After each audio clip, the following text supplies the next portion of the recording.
Greetings to all our viewers tuning into our channel. If this is your first time here, please don't forget to hit the subscribe button on notifications so you won't miss any of the stories that are shaping the global economic and political landscape. Dear friends, the world these days feels like a tightly wound string on an instrument. Just one small push, a careless move, or even a sound at the wrong moment could cause it to snap. From Washington to Brussels, from Tokyo to Taipei, the atmosphere is growing dense with hardline statements, urgent warnings, and sophisticated military maneuvers that most ordinary people might not immediately notice. But for those keeping a close eye on world affairs, it's becoming increasingly clear. The confrontation between the democratic world and China has moved beyond trade competition or diplomatic back and forth. A new era is unfolding, one in which any mistake could trigger global consequences. For many years, the world tolerated China's dual identity, a lucrative trade partner on one hand and an unpredictable strategic rival on the other. But that chapter now seems to be closing. Recent decisions and actions suggest that China is trying to reshape the global order to its advantage, from tightening control over strategic mineral supply chains, expanding military power, to deepening its involvement in regional and international politics. The confidence and even aggression displayed by Beijing has forced both major powers and smaller nations to ask themselves, if we don't act now, will there still be space to act in the future? And so, from the other side, the world has begun to respond. The G7, a group of the wealthiest and most influential democracies, has officially moved out of a state of restraint. In Canada, they issued a message as sharp as a blade, directly targeting China's escalating behavior. But what's most striking isn't just the content of the warning, it's the shift in tone. For the first time in years, the G7 is no longer speaking in the soft language of diplomacy, but in the voice of nations preparing for a long-term confrontation. And that brings us to the next chapter in our story, where the G7, with a mindset never seen before, delivers to China a warning that is louder, stronger, and more determined than ever. In Canada, where G7 leaders have just wrapped up their summit, the political atmosphere feels heavier than ever. The meeting rooms were closed off, but the message they sent to the world couldn't have been clearer. Their patience has run out. For the first time in years, the G7 is no longer using soft phrases like deep concern or calls for restraint. Instead, they've shifted to direct, blunt, and confrontational warnings. What makes this statement truly significant isn't just the content, it's the tone. A rare show of unity among the world's major democracies in the face of behavior they see as a threat to the international order. In their joint declaration, the G7 emphasized that China is expanding its nuclear arsenal at a pace far beyond what anyone anticipated. Washington estimates that Beijing could possess over 1,000 warheads by 2030, a number once thought unimaginable. What worries these nations isn't just the scale, but the opacity with which China operates. In a world where any mistake could spark a crisis, Beijing's silence about its nuclear capabilities is like a ticking time bomb. No one knows what second it's on. The G7 also declared their opposition to any attempts to change the status quo through force, a message aimed squarely at three flashpoints where China is tightening its grip day by day. In the South China Sea, China continues to pressure the Philippines, Malaysia, and even Vietnam with increasing intensity. In the East China Sea, Beijing is ramping up incursions around the Senkaku Islands, pushing Japan to accelerate its military modernization. And across the Taiwan Strait, military pressure is reaching levels unseen in the past 4 decades, with dozens of Chinese aircraft and warships operating dangerously close to the island every day. A standout moment came from Japan. Traditionally cautious and careful not to provoke Beijing, Tokyo has now shed that restraint. When Prime Minister Takaichi declared that Japan is prepared to respond with military force if Taiwan is attacked, China reacted as though its deepest fear had just been exposed. One Chinese diplomat even went so far as to threaten to behead the Japanese Prime Minister, a statement that sent chills across the region. But instead of sowing fear, that threat backfired. Tokyo was outraged. Taiwan called it rage diplomacy. G7 members immediately rallied in defense of Japan. And several countries outside the G7 began to reassess their view of China. not as an unpredictable economic partner, but as a direct threat to regional security. The G7's unusually tough stance doesn't come from a momentary emotional reaction. It's the result of long-building tension. They've realized that China is expanding faster than predicted, acting bolder than expected, and pushing harder than anyone was prepared to counter. From Asia to Europe, from tech to military, from critical minerals to diplomacy, Beijing is extending its reach into every strategic domain, and the G7 knows that if they don't act now, 5 years from now might be too late. But at this point, you might notice something interesting. The G7 is warning, Japan is taking a hard line, the EU is expressing concern, yet so far it's all still just words and warnings. Only one country is actually preparing to strike a real blow against China, and that's the United States. Because Washington understands very clearly that China's strength doesn't only lie in its military or diplomacy, but in something even more vital: its control over the world's strategic mineral supply. And how China came to dominate the lifeblood of global industry is the story we're about to dive into next.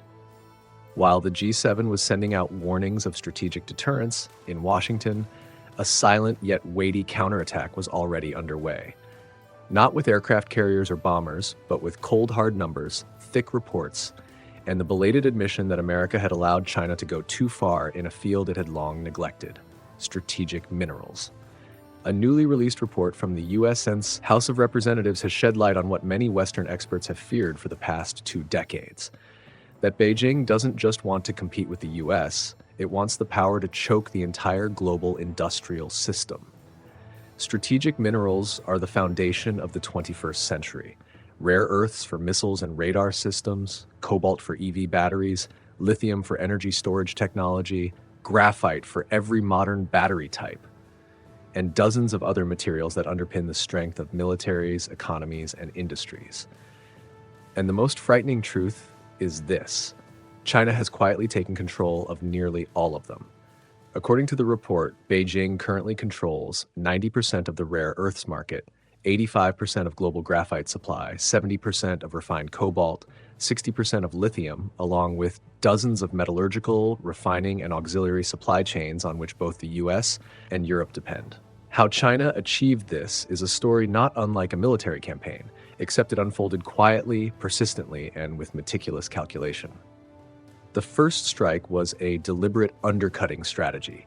Beijing poured billions of dollars in subsidies to export minerals at absurdly low prices, driving American, Australian, Canadian, and EU companies into bankruptcy. Once the competition collapsed, China became the only option. The second strike was the embrace and squeeze strategy, inviting Western firms to partner in China, forcing technology transfers, then using that very technology to crush their former partners in global markets.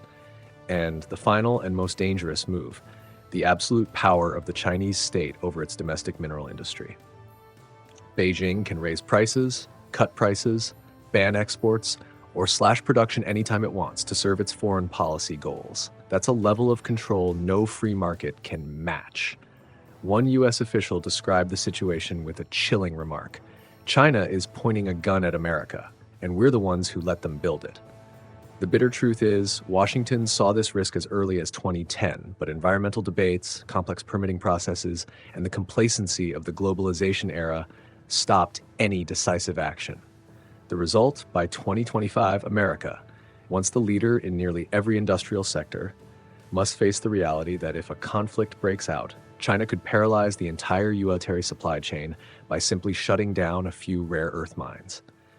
Faced with this threat, Washington has no choice but to strike back.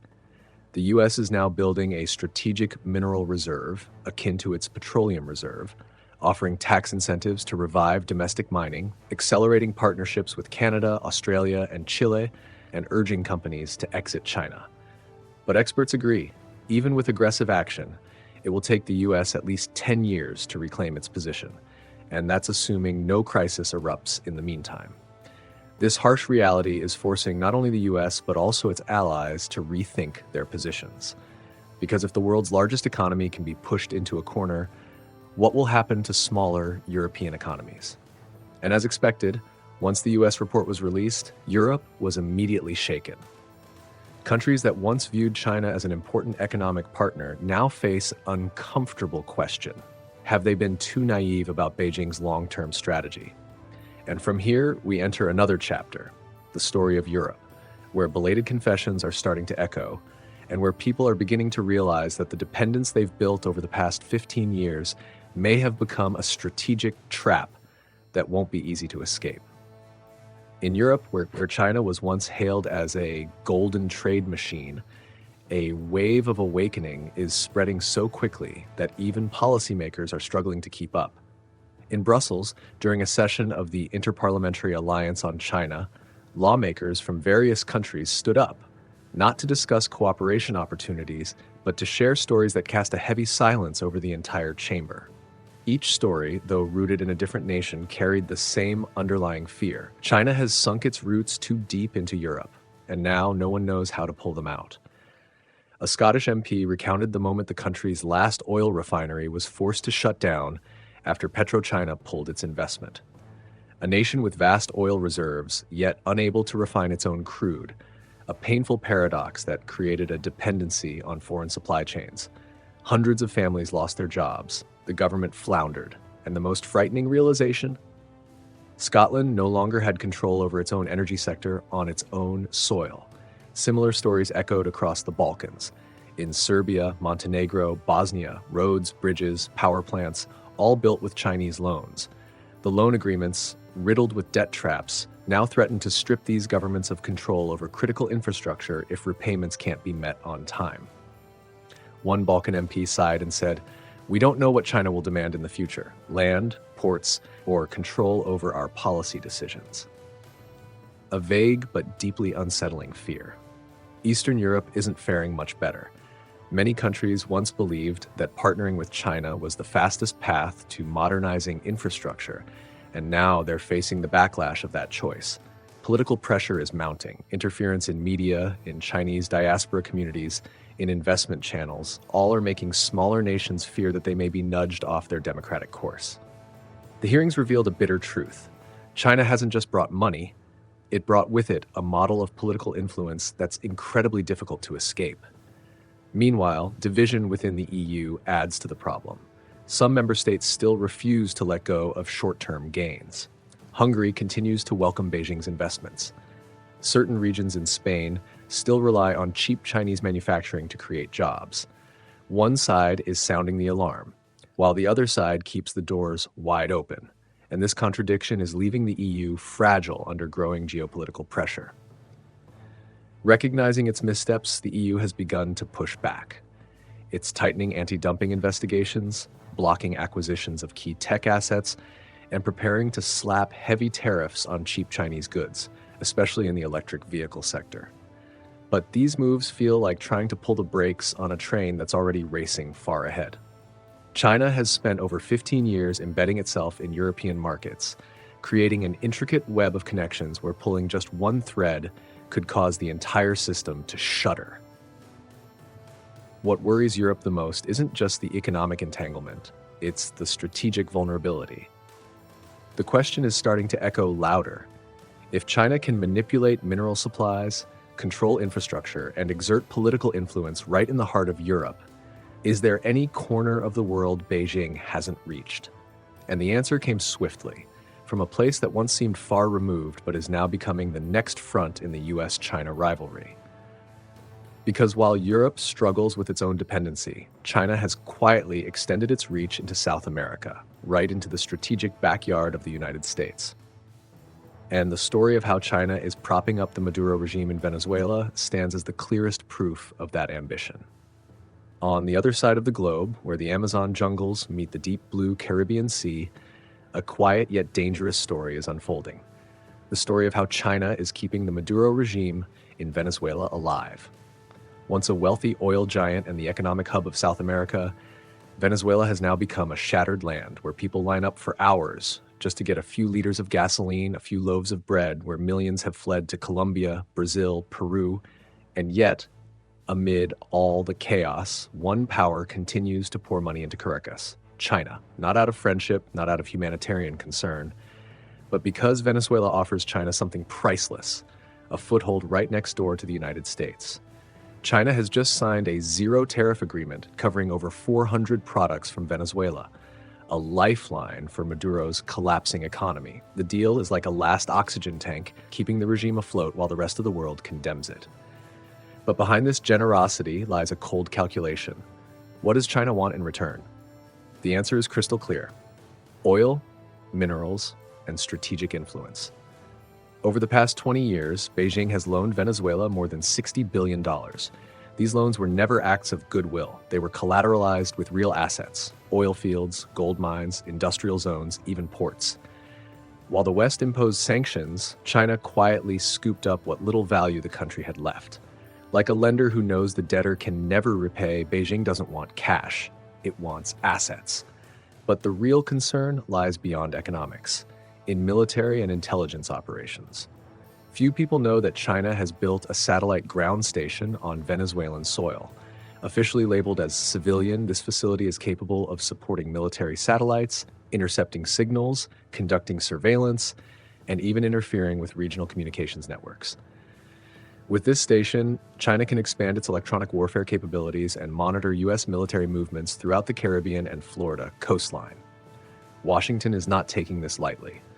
While Beijing tightens its grip on Venezuela, the U.S. views Maduro as a dictator allied with terrorist organizations like Hezbollah and Hamas.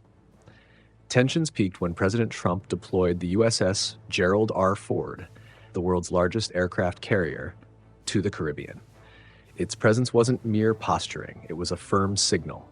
The United States is watching China's every move in the Western Hemisphere and will not allow Beijing to establish a fortress on its doorstep. Venezuela, therefore, is no longer just a nation in crisis. It has become a new geopolitical front.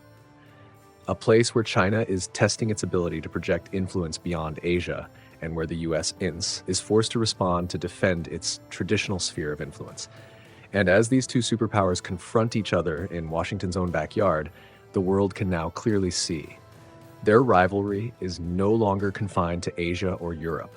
It has gone global, reaching into every corner of the 21st century geopolitical map.